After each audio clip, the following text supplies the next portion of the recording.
And what would you say to Bryle's hero pool? Is that something that would even be in his arsenal? I don't feel like I've That's a seen the good question. deepest hero pool for Bryle. I feel like he's a pretty on-meta player. Yeah, yeah. But yeah, Jeez, Drafter's Chicken traditional mids. continues for EG. I mean, I Queen I of hate Ping. this Oh, hero. I'm just thinking it dispels. Like, is there any way Legion Commander is going to be picked this game against the Ember, or against the Bat Rat, I should say? They're already yeah. picking Enchantress though. That's a classic lane counter. But once again, I'd be worried if you're picking some weird off meta shit in the mid lane, then you Yeah. don't have this like rotating hero because like the Slark couldn't do it last game, and then Ember couldn't either. And then things get weird because nobody can actually rotate. Brow did a And then good job. I mean, he caught up.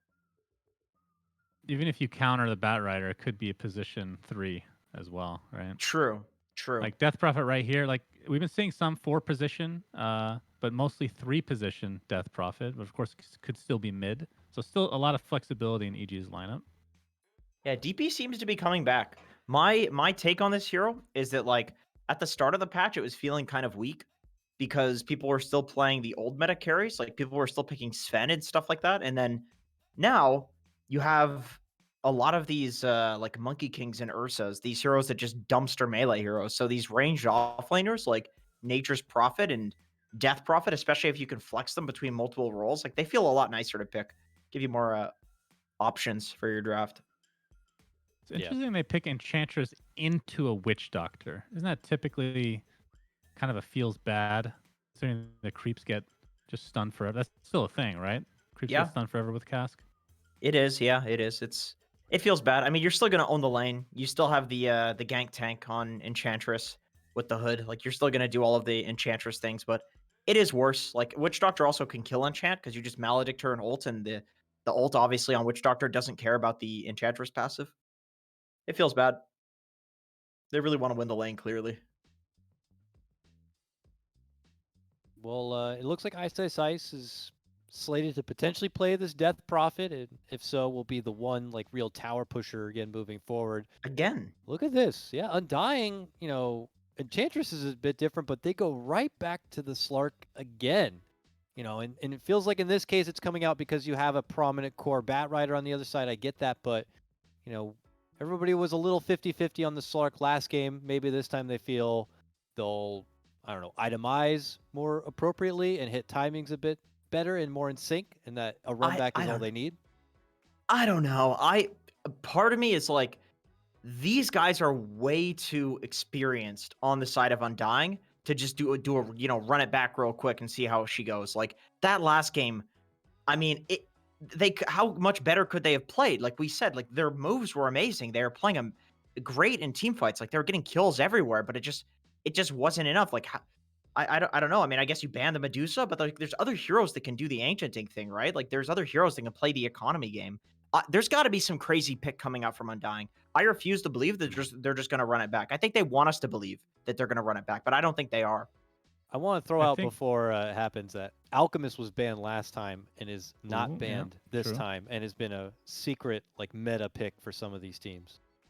I think with different items, Slark would have had definitely. I mean, there's no question he would have had a better game. But whether they would have won, I doubt it. But you never know.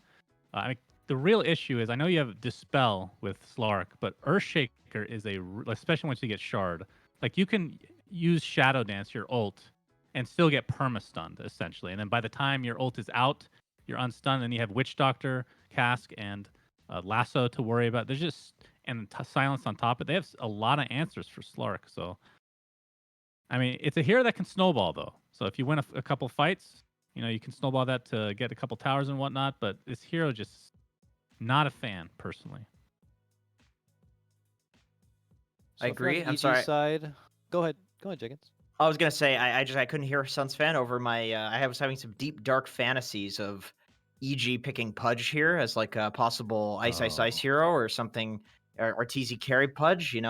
So I was having those fantasies in my head and popping off, but it's probably not going to happen here. It's not so good of a Pudge game, kind of the worst hero in the game, but what do we got left here? Terrible Pudge game, but hopefully they pick it. Yeah, absolutely. I would die. I would literally die, I think.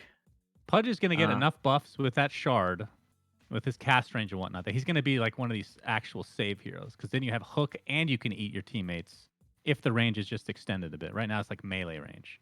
I do I hope think it's that's going to true. go down that road. I hope you're right. I hope you're right. I had PPD in my chat last night actually on Twitch, and he was asking me why I didn't go Shard on Pudge. He was flaming me. Anyway, what can they pick Shard's here that's great. like a cheesy guy that's going to like flip this draft on its head? There's got to be a cheesy guy coming in here. There's got to be something. Maybe this is like a mid or safe lane OD or something like that. We're gonna see like an off lane pick here. Okay. Ricky. Okay. Well, I can't. I mean, okay, he was unbanned. it's something like I'd rather this. I mean, this is weird, right? Like you have 2 carries. This is different from last game. I don't want to see the same shit. That didn't work, and I don't know how much better they could play. Like they did everything right. They were smoking. They were getting kills. Like they were winning the team fights, and just run it back. Okay, Just running all it right. back. Oh man, Very cool. It feels So a little riskier for Undying, I gotta say, on this one than it did last time. While EG just gotta run it back. I can't help but feel like it's gonna be a bit easier for EG. But if you had to real quick make a prediction, gentlemen, Suns fan, you? I usually love Ricky, but I don't know, man. EG's lineup just looks solid. It's basically the same, minus Nature's Prophet. Just put in the ice DP. Yeah, I think EG's got this. You know what, boys? I think I'm actually going to go Undying. I think if you play the same game that you did last time against a team that has 2 carries, I think you lose. I think you lose to a Battle Fury Ricky. Will they play the same game? I don't know. We'll see. But I'm actually going to go Undying. Do you get All right, Diffusal on Ricky this game? That's another question. Can he fit it in? Your answer will be soon to come, but first we got to get into a break. But after the break, we have Trent, we have GoDz, and special guest Owie 2000 bringing you the broadcast. Welcome back, everybody. We've got ourselves a game number 2 between Evil Geniuses and Team Undying. Joining me once again is AUI 2000 as well as Trent. I imagine we'll be hopping right in as things are underway. It's a run back, very similar, not exactly the same. Trent, what's going on here? Yeah, I guess they played really well. We said that several times on Undying. And, Evil Geniuses, they won. So I guess they both just decided that they want to try rock, paper, scissors once more here. See if they can mix things up. Now, we have changed sides, so that is quite the difference. We will be seeing Artesia on the Dire off lane this time, as opposed to his favorite spot, the Radiant off lane. This one, not quite as common. Yeah. And AUI, small little changes in picks. Do you feel like Undying has fixed some of the problems from last game with these mix-ups, getting a different 5 position and having kind of like a dual carry lineup? I think Undying's favored in this game. I think the change they made was really big, actually. They have tower push this game. Like last game, they have all these killers, but they couldn't open up. Like they managed to open up, but it was like hard to do, and they had to trade all their towers away to do it. This game, they have the tower push, and tower push plus killers equal map open to actually do stuff. Okay. We'll see how that works out for them. The way they set these lanes is not going to be the it's not going to be the Tomato Slark this time. It's going to be Tomato on the Ricky in the safe lane with a mid Slark. Once again, same mid matchup, but this time it's Brio playing the Slark in a lane where he's much more comfortable, which is another perhaps factor in game number 1. This is really good by EG though. They blocked the left hard camp. I was thinking like it's really hard to tri-lane into this Enchantress, but that's a really good camp block. What Duba should do here is he's already brought the second sentry, which is correct in a mango. He should use his courier to scout the hard camp if it's spawned or not. And if it hasn't spawned, then you know it's blocked, and you can go deward it with your sentries. I mean, he might lose his courier, though, because they saw that thing coming, yeah. Crit's got the boots. Oh, okay, he's good. Yeah, he's got the double sentry, so he's going to be looking to deward some of these camps. I think that was really good for Undying, actually. Fly taking a lot of damage. Forced to cast here. The Fissure will save him down bottom, but Tomato's got another blink. He's going to blink after him. Does he get the RNG? He does! Tricks of the trade finds his way to snipe the Witch Doctor. I don't know how this double wave happened for Undying. Like, it went into the enemy tower, level 1, but they have a fissure block, so... And they did fissure block, right? So did Undying block for tier 3, I think? Which is, like, one of the best responses to the fissure block is you just block for 10 more seconds and nullify it. I think they must have, yeah, because... that's really good strategically. Really good prep, honestly. They managed to adapt to EG's lanes this game very well, and Ice needs help now. He's gonna get completely zoned out. Firan is not the same hero as DP. You cannot 1v2 like this. And unlike last game, Moon doesn't instantly TP to help the tri-lane. The tri-lane's doing just need to. fine, and Oh. yeah, he doesn't need to. Plus, he's keeping Ice at this tower. Undying are looking really good this game. I think also like last game Moonstar had to TP at level 2 to salvage the lane. This game he gets to choose his timing, which is like way stronger, right? In fact, it's EG who have to respond to Undying this game. Yeah, and it is seen as well thanks to that ward. So that ward just got the clarity canceled on Ice and spot the rotation from crits. So they have no chance to even like try to make a play on like a failed roll or something. EG are still doing their ancient stack, but the difference is like they're not winning their lane while stacking these ancients. Like last game, like if you can win a lane while stacking camps, you're like double winning that lane, right? Because you're winning the jungle as well. A good play by Moon stopping the pull. I think he needs to aggro again. Oh no, he gave him the pull. Yeah. Ah, that was a bit sloppy. Yeah, I'm not sure why he backed off there because he had the vision too. If he stopped that pull, I think there's no top lane to be played for EG. Like the lane's so far back and they have kill threat now, but because there's that pull, like they're gonna reset the lane equilibrium and DP's gonna get a lot. Dubu finally scouts the camp. So unfortunately he didn't do the courier thing, because I worked with Dubu before. We've actually talked about it before, but it's hard to do so many things, and I mean they're winning a lane they shouldn't be, so he's already playing pretty well. But that would have been cool to see. We'll see him go down bottom. He found himself an Ogre Frost Mage, but not a very helpful creep. He's actually sending it to secure the runes. Will deny a haste rune bottom, so prevents Abed from refilling his bottle. That was really good play. Bra was under his tower, so he couldn't contest that. Yep. Bra going to pull the creep wave to neutral camp, start farming neutrals as well as the lane, and we're going to see same thing as last game, very much just a farm trade in the mid lane. Both Slark and Batrider kind of free farm away. Yeah, they finally got their sentry up top too, so Moon got the camp blocked, but now Crit's on his case on that. Yep, nice fissure block. Saberlight going to be forced to TP out. Moon's going to roll on through. Gets nicely dodged by EG, but Saberlight just TPs to his tier 1. Has the ring of health, so he's got a lot of sustain in this lane, especially when the creeps are under his tower. I'm really worried for EG's bot lane. Yeah, we're seeing it here. They just jump in. Dubu with 2 points in the enchant and an impetus has the Hellbear Smasher. Arteezy gets away from it though. And that stopped Fly from stacking too. He couldn't go back for the Ancients to stay to help. I mean, it's like playing versus Artesian lane with a ping disadvantage is not fun. So like even though he has like a lot of CS and stuff, because I think that's like the ping advantage is like honestly laning difference, like it looks really hard to lane down there for EG. Sorry, I meant to say it's usually not fun, but because they got that first double wave and stuff, like Tomao's also having a really good time.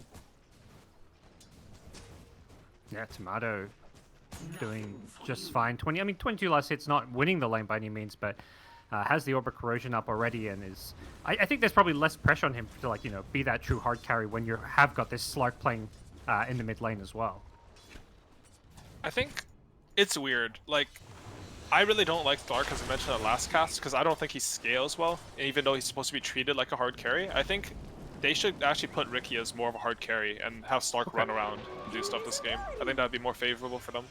And I think that seems to be their plan too, with like the general switches that they've done. Bro, he's just chasing down Abed. Take away his neutral camps, pull the creatures, pulling creeps play. wherever he goes. Yeah. Trying to deny as much of that jungle farm as possible. The Ancients Witch still Doctor's dead. getting sapped. Yep, Witch Oh, Doctor maybe not.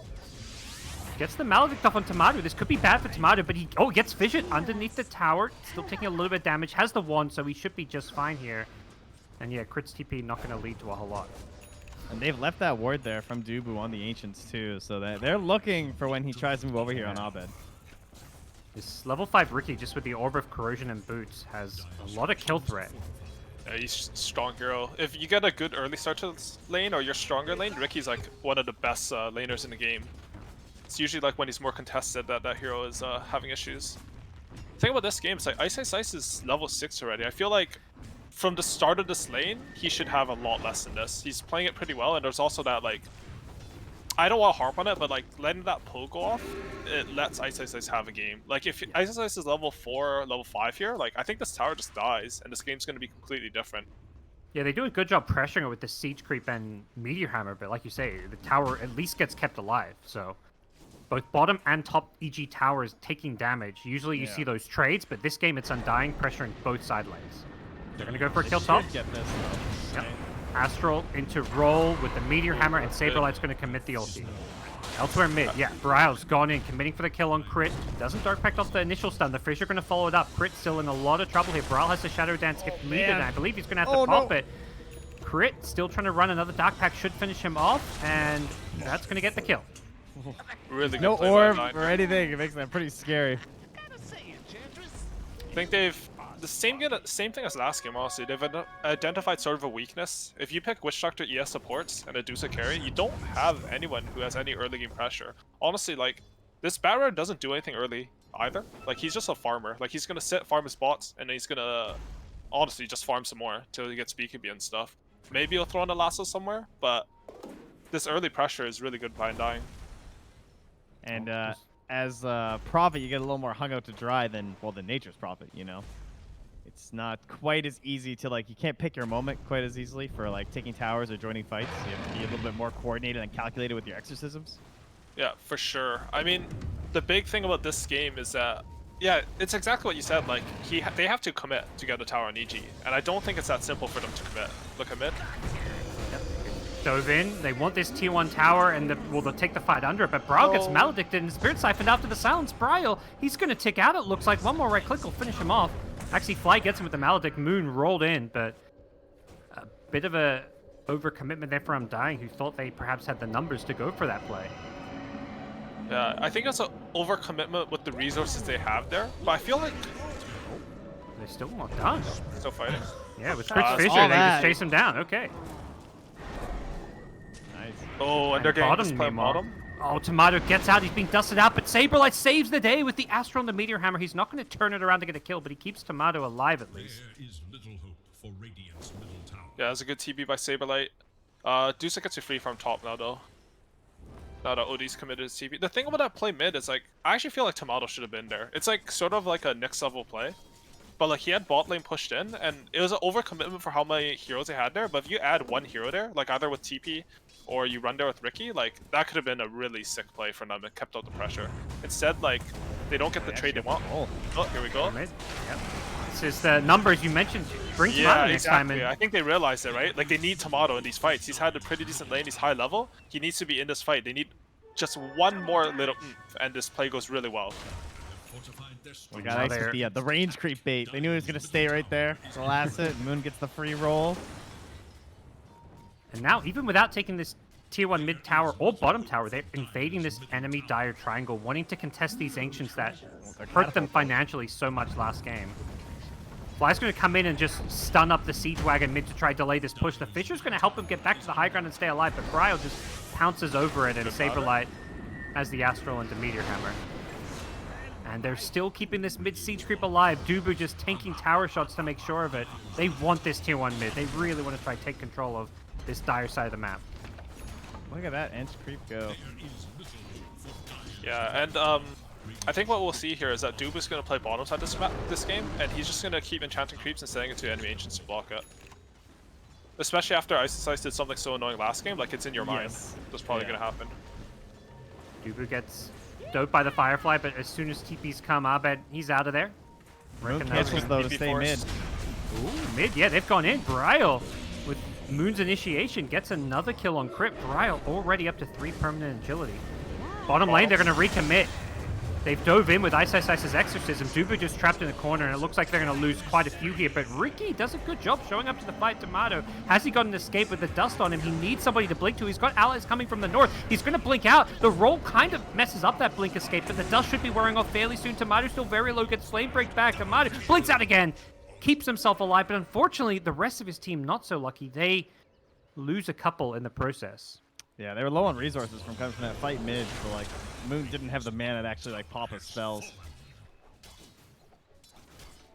Tomato's actually going for the Diffusal Blade this game. Both the Slark and the Ricky are. I mean, that really means they just want to hit their timing goal. Like, have 2 Diffusal Blades versus Dusa, and she just dies like paper. Bryle with an Invis Yeah, rune Lisa. just finds Arteezy. Does get the Stone Gaze out, so not Fine, gonna take her in find a jungle. kill. Yeah, that's okay. We'll take that. No stone gaze. And now they kind of got to share this triangle of camps between both Dusa and Batrider, with Dusa's getting bullied out of the top side of the map. I mean, this defusal play by Ricky, it might work out, because I think their overall strategy is better, but I'm not too sure if it's the correct direction. Like, I feel like people underestimate what Ricky didn't do late game. Like, I don't think Dara outscales Radiant at all this game. He's just getting jumped up top, but tower shots will bully Tomato back, but he does force several TPs, so still not a bad move, as Bryle is waiting for ISSS to show up. ISSS has the Silence and Spirit Siphons. Doesn't have an ultimate right now, so... Yeah, These teams it's are funny how you playing- think of, like, Medusa as this crazy big late game hero, because she stands there, she's really hard to kill, and she hits everyone with a lot of damage, but Ricky is, like, does the same thing, but you actually can't hit him. It gets to a point where Yeah. he's literally untargetable No, and if you hitting get two of your to- heroes. I played a bunch of Ricky, and if you get to a Octarine core... Oh, but we had a pro Arcane game with that in Blink. it.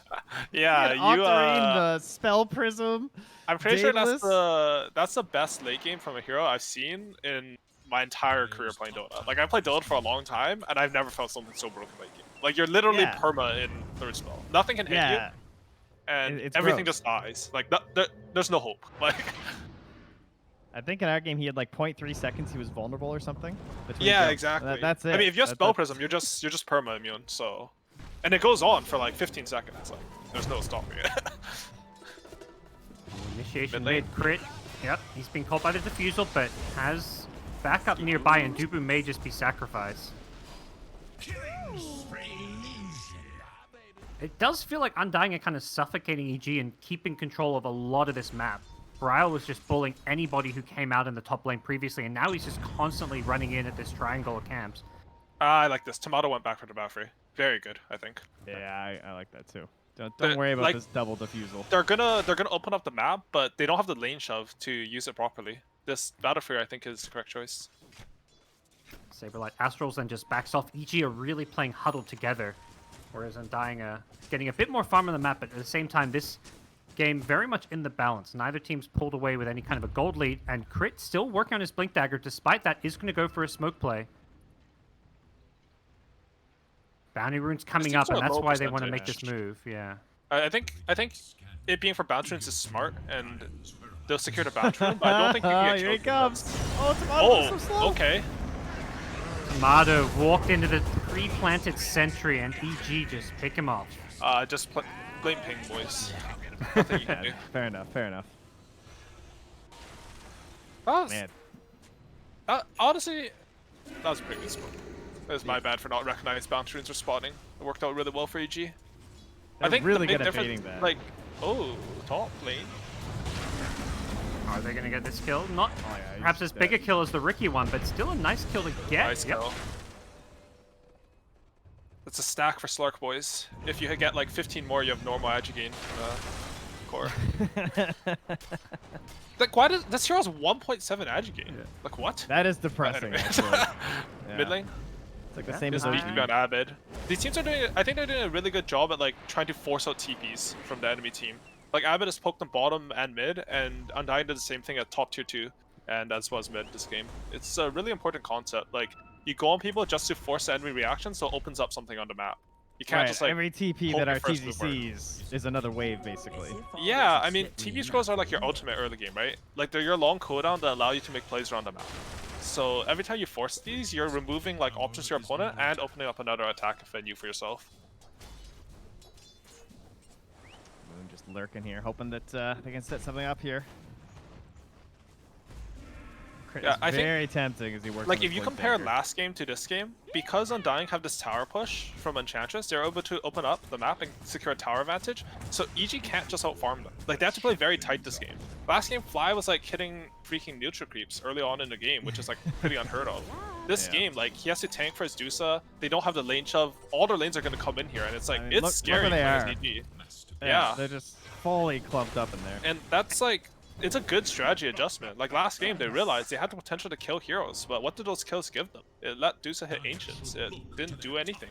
But now just one 5 change, and the game's completely different. And what you were saying about the TP cooldowns is exactly what Undying were just trying to do. They just kept throwing spells at Crit mid, trying to force TPs. Enchantress just Yes. ran in, used an enchant, and then ran away. Like, as if like, let's pretend we're going on the shaker. But the real go is perhaps at this bottom lane where Ricky has found the Witch Doctor, looking for more Abed, doesn't commit the BKB, but he's going to be just... Oh, he's not fine! Oh, the last second of the TP, Abed gets caught, still has the BKB, so he's just going to look to BKB and run away, but yeah, Braille shows up. More Agi for Braille, perhaps. We're going to see what Abed can do to juke this one. He's got Firefly in a couple of seconds. He's still juking through the trees. Gets caught up to again, trying to go over the trees, but Braille's going to be there waiting for him.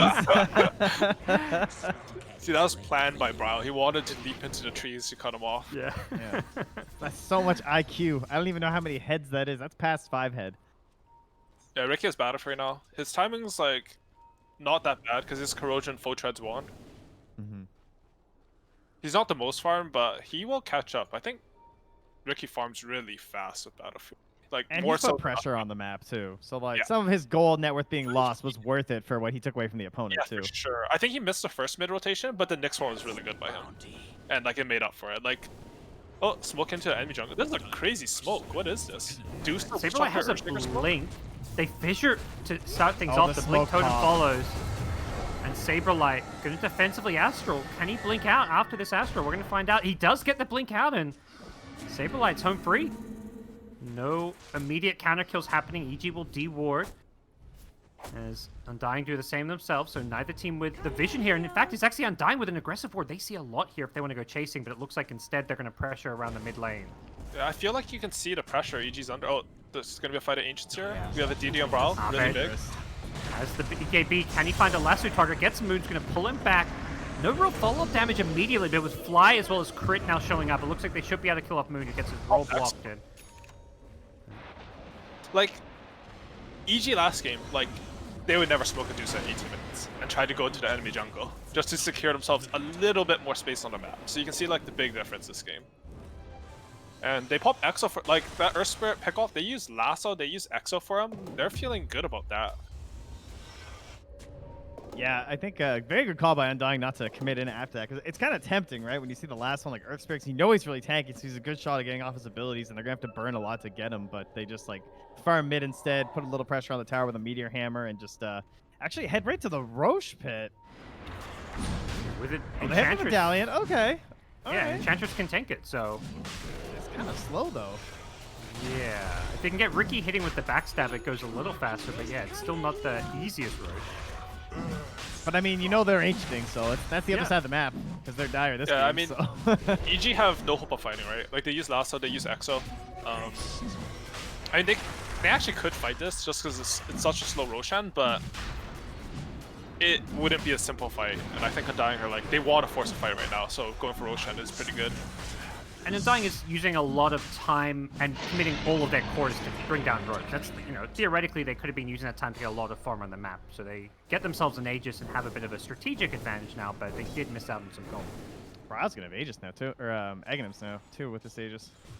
I'd say Sice is in Or trouble top top. They just finished Roche and he's pushing a lot further than I would have expected him to as he gets jumped on by the Astral into Hammer, and Sice will get picked off. That's also a bit of a cocky death. Good punish by Undying on that.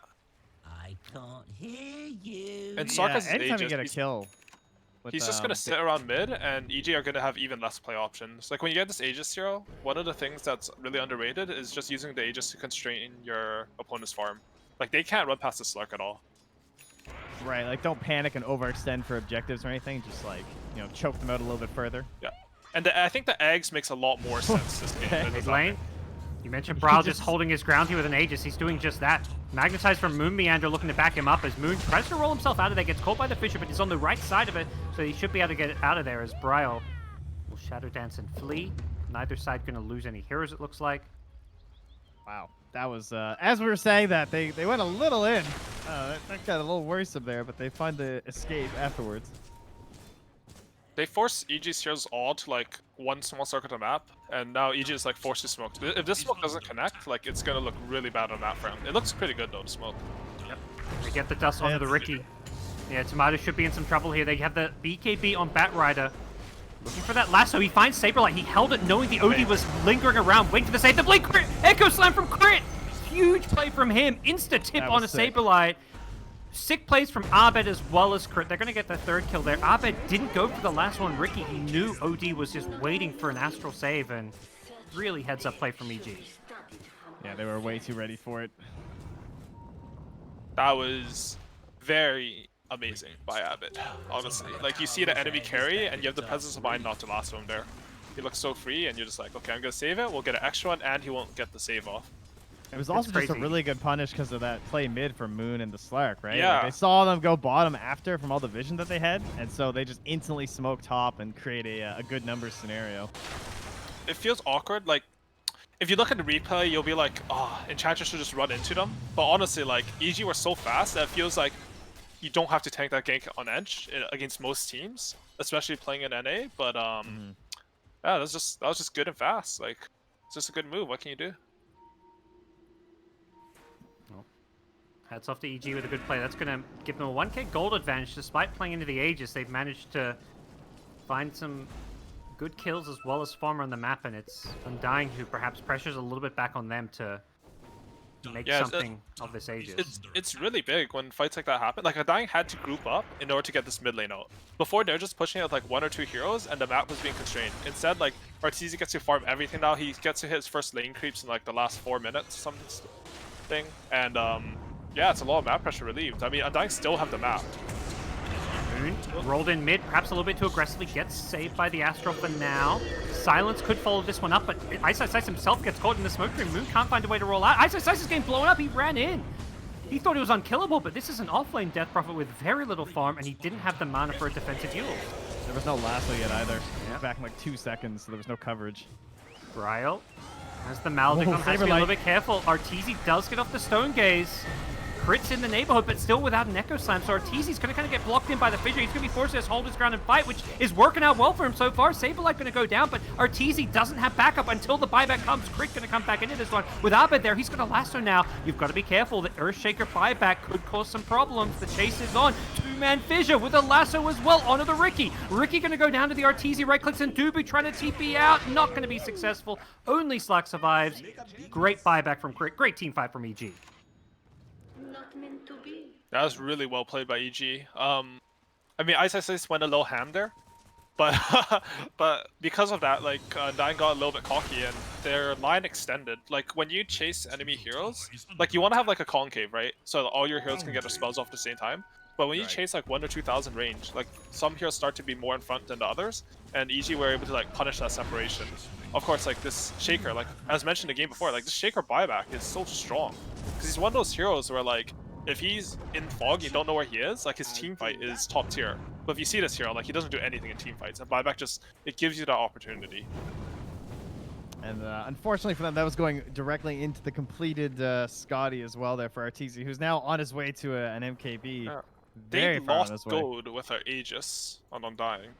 Yeah, I think, like, fundamentally, like, something messed up for them there. They didn't hit any timings while they had this Aegis. I don't, like, I'd have to watch the replay to say, but I feel like there's something wrong with how they constructed the farm. They went for 2, like, ham plays. Yeah, I think the way they went to the Ancients with, like, the Earth Spirit and the Slark was a little, like, ill-timed. Like, they probably should have just, like, smoked top, taken the tower, and then they could have pressured more that direction. Yeah, it felt a bit awkward. Smoke from EG here. Yeah. They're going to catch Dubu, perhaps. I'm not sure if that's the kill they necessarily want, but they'll take it. This could set them up to take this tower bottom. And EG will feel okay about this, and Undying will feel good about this. Because EG will like, okay, we're going to get the tower, we're going to get the shrine, but Undying like, yeah, my 5-tank smoke gank, hell yeah, you know? Like, so when you have Aegis, you have 1 Aegis, right? Like, you don't have to keep making plays, you need to hit the correct, I think. So, like, you can go for small plays, but you're only going to get 1 big fight with Aegis, generally. I think you should be looking for, like, an item timing to use with that Aegis. I don't think Undying found that. Like, they got this Aegis, that I don't think they completed anything during it. Yeah. And both fights that happened once at EG won. It was a cool play from Bryle there. He positioned himself where multiple couriers were flying to meet the EG push down bottom and managed to snipe one, and while cutting some waves. But it is still, yeah, Undying. Are they under a bit of pressure here, or will this Ricky give them some late game that can match up to Medusa? I think they're gonna start leaning on Tomato a little bit and like start thinking about his game because yeah, I think he needs his big items to kind of put them back into this. It's like their scale's good, and it's definitely gonna be one of those games where like whoever gets a better initiation will win the fight. But I think EG are gonna start to have map control, and that's gonna be sort of hard for Undying's lineup. And when you say better initiation, I see one team with a Shaker and a Batrider, and I think, you know, they probably have an edge when it comes to initiation. Yeah, that's true for sure. It's just that the other team also has like a save and a night vision hero, so it's not like so simple. Abed charging with the Firefly, has a blink lasso. He wants to find the OD, or otherwise that save threat comes in. Dubu position again to tank the gank. Good old Dubu. Taking one for the team, perhaps. They're just ditching it. They're not even trying to bait him. Nice Ice will finish off the kill. Farm the other side of the map, and Psychic Headband for OG. Now we're talking. That's the percent modifier you're looking for. That's a good item for him, for sure. Try and catch up with this. Honestly, the cast range is really good too this game. Nice way for Moon to snipe the double damage rune. Not that it mattered too much. It was going to be Abed's bat picking it up, but I think EG just want camp this area. Play for the next Roshan. Maybe pressure mid and top towers. This is the fly special, right? You just like, control this, really control the mid wave, the top wave. 2016 OG, sit on that hill. Just I think Brown needs to keep going here. He needs to kill this next wave. It's gonna push in anyways, but I think they need that pressure faster. Oh, they're deciding to smoke a fight. Yeah, smoke, and the TP coming in. They kind of know exactly where EG are. There's no wards for EG, surprisingly. Like, they have this area, but they don't have any vision. Too late. It's Fly taking the gank. Can they get any more here? With the Ag Slark, they have a lot of chase and catch potential, and that's exactly what Brow's thinking. He's just going pouncing forward, but EG have managed to disengage without getting He doesn't caught. want to get spread again. There is a courier in the Ancients, though. But Fly had a ward, right, on him. Yeah, maybe it just came on that courier. Is that courier flying back? I mean, that was pretty good for EG anyways. Like, Fly tanked the smoke. They lost control of the area, but I think they're okay with that. I'm just surprised. Like, I don't... It's probably a conscious decision, honestly. Like, he placed it when the smoke was coming anyways. Well, I mean, because of how it went, though. Dubu's not even dewarding. He's like... Oh, actually, no, he did deward. Okay, never mind. I mean, he has a Slark, so he's gonna wait for him to clear the area. Do you see this mid ward by Undying? I think the trees were dead, right? The trees were dead when they placed it, right? Must be, because you click it and you see the sliver of vision it gives, and it's like, okay. Right. That vision is good though, like where it is. Yeah, like, you just roll. Oh, he's coming to roll over it. He knows what he's doing. You think they're trying to go, but they're just trying to help their ward. Yeah, this is genius. I mean, that's a good word now. It's seen a lot of heroes. Yeah, you need to drop a stone. Okay, so Roshan's up. Outposts, they did not get any XP on Radiant for the 30. That's pretty I'm also surprised Ricky's farm hasn't accelerated. I think it's because of, again, like I've mentioned this already, so I'm sort of harping on it, but how the Aegis went, like it wasn't used to secure his next scaling. I feel like if this hero just farms, like he farms faster than Deuce, I think. Maybe not if Deuce gets to spam Manta and stuff, but that hero farms really fast than Ricky. I guess he's almost under more threat though in a lot of ways too because of like Abed. Yeah, I think you're right. It's just like how the last fights have gone too, I guess. Like EG has like pushed their line forward, their map control line sort of. And they continue to do so with this smoke up. They're looking to make sure they can pressure Roche. They've kept their courier there, so they know it's not going on. And yeah, Dubu will get sniped. Undying going to look to fight this one. Rolling from Moon Meander. He goes in with the magnitude. He's going to force a Stone Gaze. And yeah, Crit's in all sorts of trouble here. He's been caught by the silence here, but the OD pulled into the Stone Gaze. They're going to lose Saberlight before he can really cast a spell. And the rest of the team caught in the gaze as well. Arteezy triple kill. Oh, dude, I'm trying to learn how to play Earth Spirit. That's exactly how my fights go. I get in the backline, I silence the 2 supports, and I think I'm like good, owning right? and crushing, and I'm like, oh, so good. And then my team just loses. I mean, the thing is like, it's both games. Like someone just caught out around mid. I mean, it's in the enemy jungle, which is like even more vulnerable to mid. But someone on Undying just gets caught out before the fight begins, and then they try to fight it anyways. Because they're feeling like they're not feeling good mentally this game. Because they had this game, they had control. Yeah. They had this Aegis, but they let it slip through their hands, and now it just feels bad for them. Like it's, I think it's about what you said with Earth Spirit. Like if you ruin like that, like Earth Spirit casts the spells perfectly there, I think. But his team is 2,000 range away, so like it doesn't matter if you ravage 5 heroes if no one can hit them during the ravage, right? Yep. Ooh, tap it. Force Brow's the Slark- making some space here. Yeah, this is going to be a Shadow Dance TP out from Brio. Oh, that fissure. Yeah. Close. I can't hear you. No, EG now with, it feels like full control over what has been a very even game for 30 minutes, but now with an Aegis and an 8k gold lead and a pretty sizable XP lead, EG Look where Arteezy is right now, by the way. Not there. in some trouble. Creep in from Brawl. He's looking to force his fight. He's found Crit with the silence, but the Ghost Scepter from Crit going to help keep him alive a bit longer. And Moon, with the Stone Gaze out, doesn't have any backup coming in. Instead, the backup is going on Fly. They're trying to catch him, but Brawl Slark has been lassoed and pulled back in. Crit has got the follow-up Echo Slam, but the OD tries to keep him alive with the Sand. He's not the best damage coming in from Saberlight as, yeah, the cheese keeps him up and running. Crit chases on. It's just a Dubu Enchantress, but the big kills are top lane where Tomato has been dusted up now. Throws out the smoke screen, but he's in a lot of trouble here, and Abed going to make sure they finish him off. Absolutely devastating for Undying, who once again lose their Ricky. Grit's just dropping voice lines. He missed the pounce. The Slayer goes flying halfway across the map. Comes back in with the defusal. Instantly blinks away. Couldn't quite get a handle on him. Brian looking for the big jump onto Abed, though, with another defusal. He's at a BKB here. Abed's dead. Yeah, just not expecting Undying to be in that bottom lane or to make that play when they're losing their top rack. So a very rare mistake from Abed, but as far as where this game stands, I think EG are going to still feel pretty comfy as they take top lane. Feels bad, man. Two-shot. They are forcing this fight. Brile going to have to pounce out of there. Arteezy's being isolated and kind of ignored while they're going the rest of them. They just chain astraling him.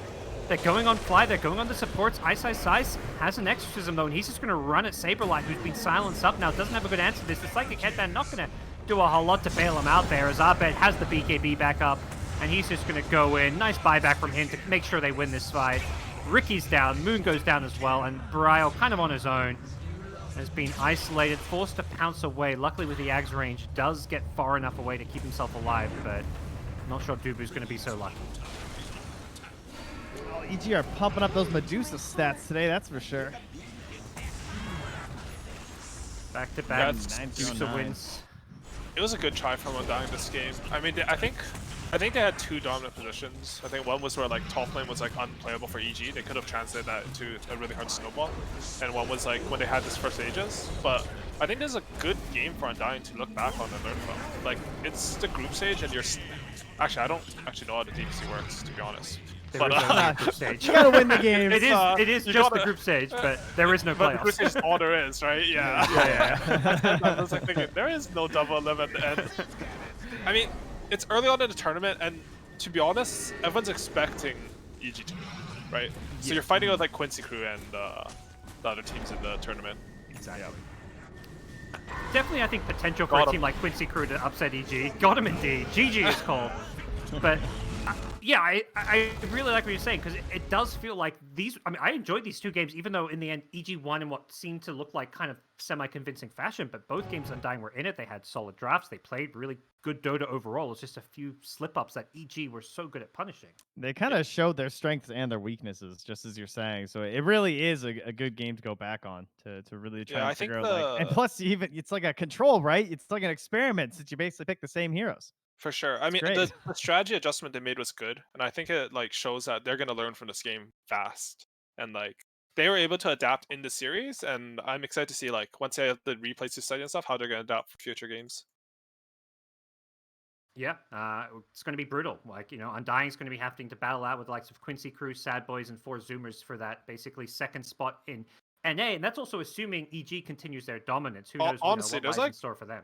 There's like a pretty high percentage that Quincy Crew beats EG. I think Yeah. it's not like EG's playing bad, but don't underestimate this NA team. I think too.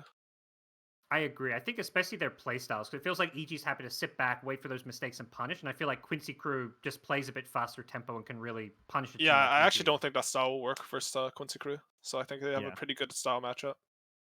Well, unfortunately for Undying, their first loss of the DPC. Thank you, AUI, for joining us. Thank you, Trent. We're going to go back to the panel and unravel what just happened here. We are back here. More NADPC action continues now. Our second series does conclude, and it is Evil Geniuses remaining there at the top. I'm back with Sunsfan, and I'm back with Jenkins. Gentlemen, it breaks my heart that this is going to be a 2-0 series. Now, it was incredibly close at points, and Undying definitely showed the potential to be able to pull out good wins against a team like Evil Geniuses. But because we're on a 2-0, I feel like everybody from the outside looking in is going to just see 2-0 and assume EG are just a better team and Undying is whatever, you know? But Undying is not a whatever team. They definitely have the potential. Agreed. EG was the better team today, though, which is important for them. And this means that Undying needs to hope that Quincy Crew loses to EG, and they need to try and beat Quincy Crew when they face up as well. But in terms of this last game, Undying basically picked the same lineup, which we questioned at first, but their early aggression really started. It paid off. They got off to a really good start. They secured the first Aegis, which is something they hadn't been able to do the previous game. Yet in the Aegis fight, it was actually a disaster. EG ended up winning that one, which was really surprising. We saw Slark go Ags again, which my theory is that it's just two really hard to catch heroes, and Ricky, especially when Ricky hits level 20, he gets that Blink Strike talent in addition to Ag, so you can just sit on top of Slark with your Tricks of the Trade, and he can bounce all over the place as well with his double pounce. But at the end of the day, I just feel like the lineup that EG had was just good against Slark and Ricky. They had a lot of stuns, silences. So I'm not a believer in this Slark. I know it's only 2 games, a small sample size, but just not a believer in the Slark at all. I think Owie pointed out it was like the draft in the adjustments that were made in the second game by Undying were really interesting to see. Like clearly they had thought about what they lacked. It's like something we talked about, you know, something that the cast talked about. But in the second game, there was a lot of space on the map, it felt like, with the early moves that Undying were making, but it was hard to farm against the EG lineup. Like the Earthshaker, just being able to like instant lock down the Slark, and you know, you have the Bat Rider who's like flying around. You always have to be worried about him just TPing in and lassoing you. And even if he doesn't TP in and lasso you, like you could just, you know, you could just push out the wave and you're scared of him. Like the threat is there, even if he doesn't use it. He doesn't need to kill anybody. He shows himself. So they did have answers, but I do feel like that game could have gone either way. If Undying had a couple of like cleaner fights in the mid game, if they do go late and they have that Ricky Arcane Blink bullshit, I think late game it looks totally different. Now, I kind of have 2 questions in one with this here. We got to see 2 games now, Abed, Bat Rider, 2 games with Arteezy, Medusa. Obviously, this was a strategy and playstyle that just worked really well against Undying. But Owie had mentioned there at the end that when they have their next big test going against Quincy Crew, this is a style matchup that may not work for them. I'm curious if you gentlemen agree with that, or if you think that the Medusa and the Bat Rider should continue to be banned in their matchups moving forward. Ooh. I don't know if I'd go that far. I mean, it is a best of 3, sadly. It won't be like a best of 5, which is where you truly see like the bans kind of evolve a lot. It's like this specific meta game that you can call it for the tournament and whatnot. But yeah, I don't know if I'd go that far. I feel like the heroes are counterable. And I think you can learn a lot from these 2 games from EG based on what they did. Like, especially the Bat Rider, Medusa just farming Ancients constantly. Like we saw, I don't know how many times Abed get like these 5-6 stack Ancients and just catapult his net worth. All right, I'm going to interject here. It seems like our interview's ready to go. I'm going to pull him in. All right, so we have our winner interview here just joining us in the room. It's none other than Arteezy. First, Arteezy, are you there? Can you hear me? Yes, yeah, I'm here. Hello. Awesome. Congratulations. You guys pulled out a big win, your biggest win of the league so far, and being able to take down Undying, who have been touted as a incredibly powerhouse stack that could have the potential to pull out the upset today, but were not able to do so. So this is a very interesting series. I mean, on stat line, you guys pulled out 2-0, but it looked like there was definitely potential for Undying to take it to you. I'm sure everybody out there is going to be fiending this replay to watch for holes in your game. So to put you on the spot, like, and to stop them all and save them all the trouble, what was something you think that you guys are going to need to work on after this series? It's a hard question to answer because we still need to play the rest of the league. I would say probably we played a little bit slow. We like probably could have done more things into the game. We just kind of waited, chilled a little bit, waiting for them to make mistakes, which I don't think is always the best playstyle. We probably just need to like revisit our either draft or gameplay and find some things we could have done. Absolutely. I know we're catching you before you have the proper time to even comb through the game in the series yourself, but I do have Sunsfan and Jenkins here to help assist in reminding you on how everything went. Sunfan? Mr. Arteezy, were you surprised that Undying basically picked the same lineup game 2? No, because I kind of know those guys in real life. Like, I've hung out with them a lot, and I got the gist of how they think, and like their confidence, and how they view the game, basically. And it wasn't surprising at all, because I knew they're not gonna ban Medusa as well. Like, I just had that feeling when I was looking at the draft. I'm like, yeah, they're just gonna run it back.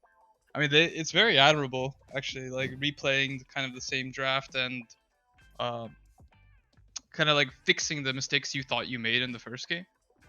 So I like that aspect. Pretty cool. Hello, T's. I have 2 questions for you. Question number 1 Typical. is you don't get a mulligan, so that's why you get to speak anymore. That's my turn. If you had to eat Bulba's hat, the one he always wears, how much money would it cost you to eat Bulba's hat? You have infinite time. Shit. 10 grand? No, I think more. More than that? I don't know. You caught me off guard. I'll be honest. Really do good. for I don't Million, know. right? I would do it for $1 million, Okay. Mhm. but I think a Between lot 10 of and a people would million. do it for like 100K. So Yeah. Wait, do you have to eat it raw, or can you cook it? I mean, you can do whatever you want to. It's just I give you the So you're hat. saying you can Can I melt cook it? it, and then you said infinite time. You could just put a little drop every You day don't in get your to- coffee. You don't get to wash it. You don't get to wash it. Let's be clear on that. Well, what's considered washing? Soap? Gentlemen, 'Cause we you have just few boil it. opportunities Okay, with okay, Arteezy okay, on this okay. stream. This is what you want to do at the time. Oh my God. Okay. I have Please. a real question for you. That was a good. Anyway, so I've asked this one before, but I'm really curious what your answer to this would be. If you could go back, like I don't know, 3 or 4 years or whatever, and tell yourself something from the carry perspective that is you learned about Dota in the last 3 to 4 years to win TI, like some lesson you learned as a carry. What would you go back and tell yourself to win a TI?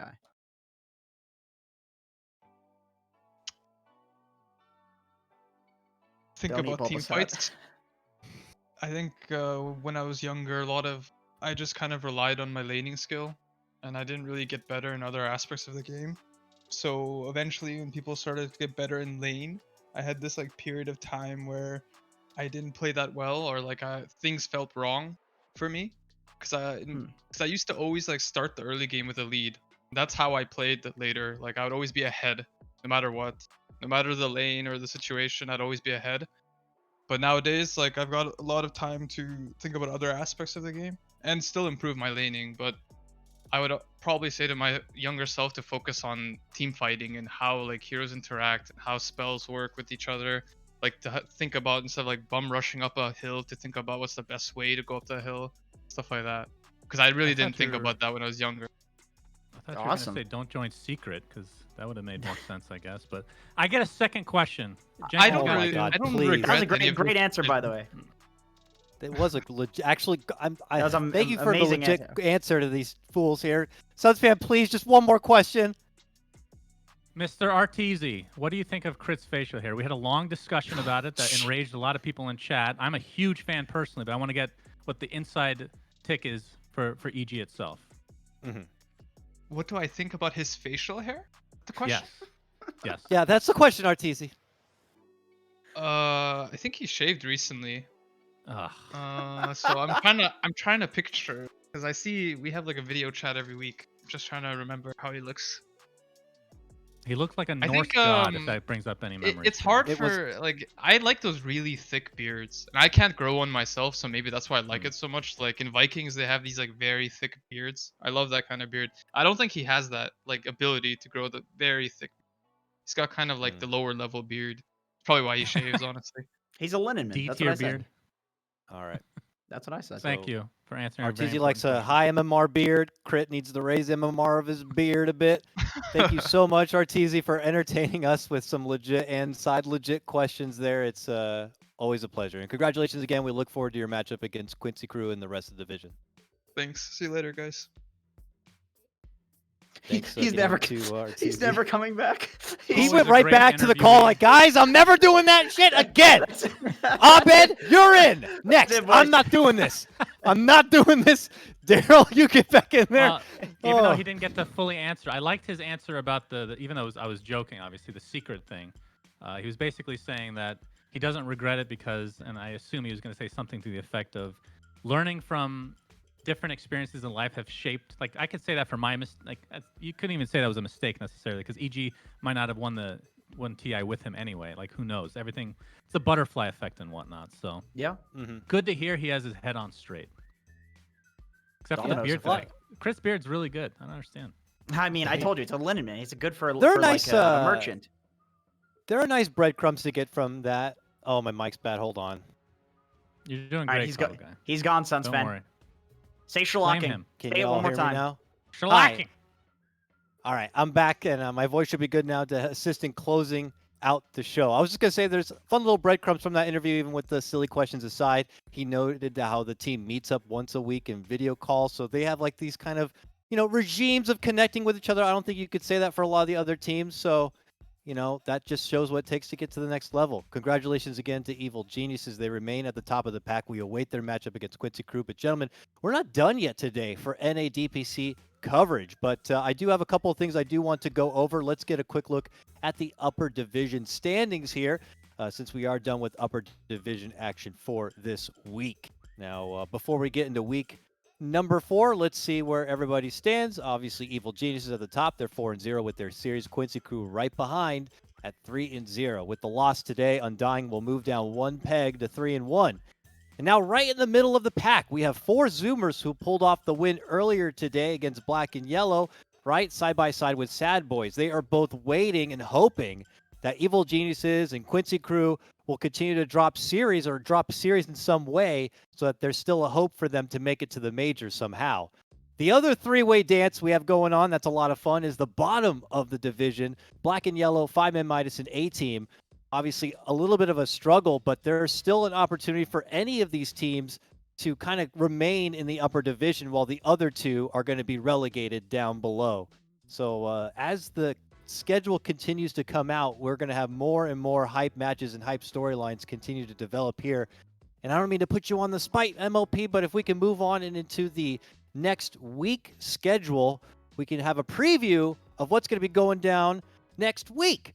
Now, I already mentioned we have another lower division series happening just today. It's going to be Felt versus Electronic Boys with MLP and John X Fire. You don't want to miss that. But then starting the next day, we're back in lower division, Dog Champ versus the Raiders. Me and the crew here will be back on Tuesday for 4 Zoomers versus 5-man Midas. The Raiders versus the Cut is going to be our lower division spotlight match. Thursday, Black and Yellow versus A-Team. Big matchup there. The winner of that could likely keep their spot in the upper division, and the other will just battle it out for prize pool difference in lower division. That's a hype match you do not want to miss. I really think the upper, like both the second slot to the major and then also the second slot to the lower division will be decided by tiebreakers. That's what my gut feel is saying is that with the teams that we have left to battle, that's how it's going to happen. Like this Black and Yellow team could definitely lose. A-Team's looking good, man. They're looking solid. Yeah, Thursday is going to be the most hype. You got that, and then Sad Boys versus Undying. So that is must-watch dotes for Thursday, no doubt. Thursday is must-watch. You heard it here first. So without further ado, what we're going to do now is toss it out to yet another brief intermission. There'll be a bit of a change-up here now. We'll say goodbye, of course, to Suns fan Jenkins, Trent, Lyrical. Shouts to Zabo. Shouts to Owie 2000 for joining us on the broadcast. We're going to have MLP. This man is a legend. He'll be stepping out of the producing role now into the producer/point man host role, and he'll be joined by John X Fire to bring you the upcoming Felt versus Electronic Boys matchup. Be sure you're sticking around and sending those boys lots of love. They deserve it. But for now, we're going to cut to a break. When we come back, more NADPC action continues.